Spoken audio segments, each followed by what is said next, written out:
Hello friends and welcome back to my channel. It is another Cooking Basics series video. Now, that's a mouthful.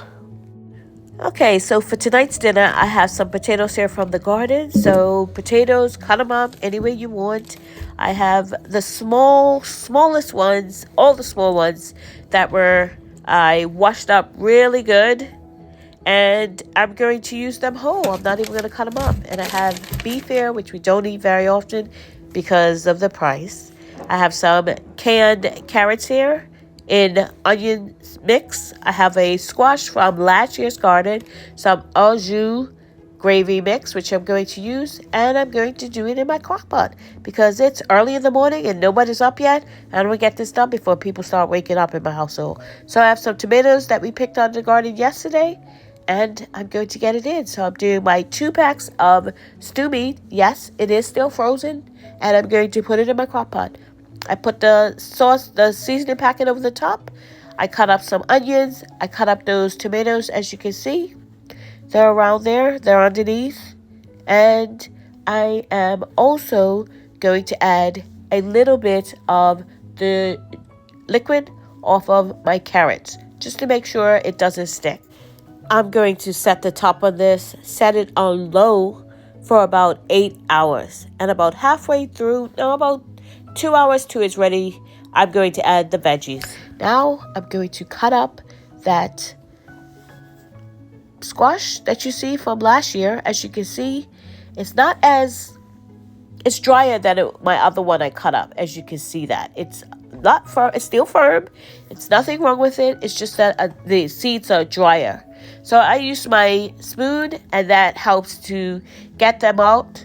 That's the best way I've found, because I've tried it with a knife before to disastrous results. So use a spoon and it makes quick work of it. So I'm going to peel my squash once I get all the seeds out, and I'm going to chop it up into bite-sized pieces, and it's going to go into the crock pot at the 4 or 6 hour mark, depending on how your meat goes. If it's tender earlier, then you can put it in earlier. And then my potatoes, I'm going to leave them just like this. They're pretty much, I might do the bigger ones in half, but the smaller ones, I'm just going to leave the size they are. So this is what it looks like after everything was added in. The carrots, the squash, the potatoes, everything is in now. So what I'm going to do is I'm going to get a pot of water on, and I'm going to make some rice to put over it. So the liquid is quite thin, so I'm actually going to thicken it up with a little bit of all-purpose flour. And I'm going to use the liquid off of the broth, obviously, because that's what I want to thicken instead of adding more water in. And I'm going to do this a little bit at a time because this broth is hot and it's going to tend to clump up with that all-purpose flour.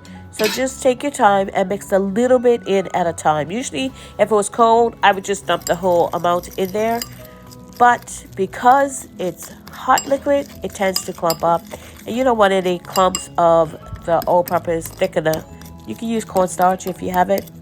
But just take your time and mix it in. And as you can see, it's pretty much done. I'm going to get the last little bits. That was a piece of onion. I'm going to get the last little bits of that all-purpose flour mixed in. So here it is. That's the brown rice.